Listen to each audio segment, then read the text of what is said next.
কোরআন তাবিজের জন্য আসে নাই, কোরআন তাবিজ লেখার জন্য আসে নাই, চোর ধরার জন্য আসে নাই।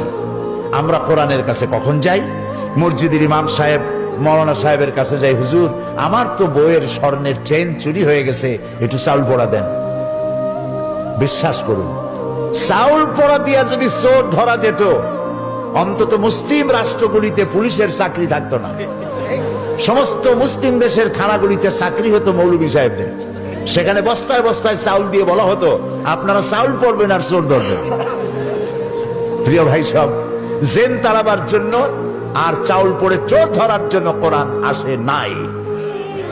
কোরআন এসেছে একটি সুখী, সমৃদ্ধশালী, শোষণ মুক্ত, দুর্নীতি মুক্ত, একটি ভীতিহীন, নিরাপত্তাপূর্ণ, একটি সমৃদ্ধশালী রাষ্ট্র উপহার দেওয়ার জন্য কোরআন এসেছে।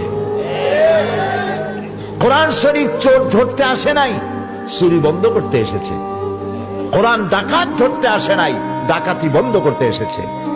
কোরআন খুনিকে ধরতে আসে নাই, কোরআন অবৈধ রক্তপাতকে বন্ধ করে দেওয়ার জন্য এসেছে।